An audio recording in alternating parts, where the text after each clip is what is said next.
Hi everyone, I'm Jolie Benton and I am in my fourth semester of the Master's in iTech Education program.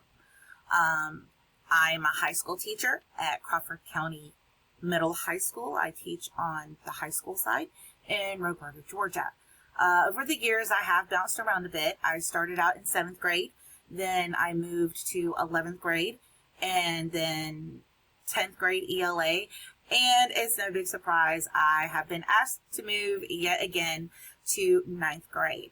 So I'll be teaching 9th grade, and I've been voluntold that I'm also teaching a mythology elective. However, this doesn't bother me one bit. I was actually a little jealous when I thought another teacher was going to get it. I am super thrilled about teaching the mythology course, and I really hope that it gives me the ability to really play around with personalized learning since it's an elective course. As far as formal research goes, I wouldn't say I have a lot of experience evaluating formal research. I have a lot of experience maybe using it in different things that I've done during my bachelor's when I was doing my English course, and teaching my students how to evaluate. But as far as using it myself, the only research that I've really had access to and known how to get is that I was pointed to by my RESA professional development teachers and what I've gotten through this master course. However, I will say that the research and the things that have been put in front of me from this master's course have really shown me how that connects to what I do in my classroom. So it shows me how the theories actually apply to what I want to do in my classroom. Although it is one of those things where you have to play around with it to find the right mix. So when it comes to this class, I'm hoping to explore a question that has been on my mind. The biggest thing that I'm concerned about right now is I teach in a rural district and we don't have a lot of educational equity going on. But there's not really a good way to show that in the classroom and try to prove that in the classroom.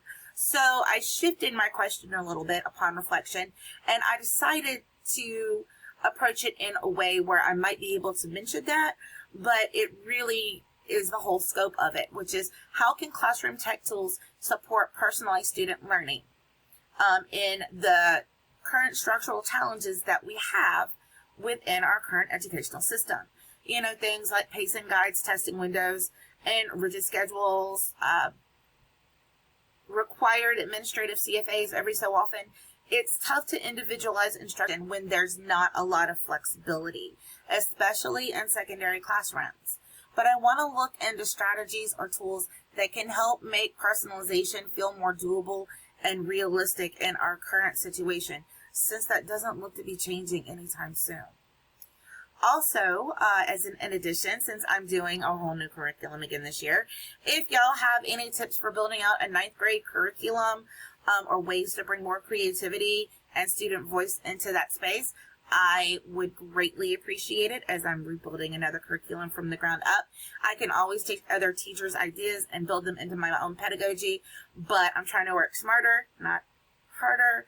So maybe I'll like some of your ideas and I can tweak them a little bit and make them my own. Thank you for listening,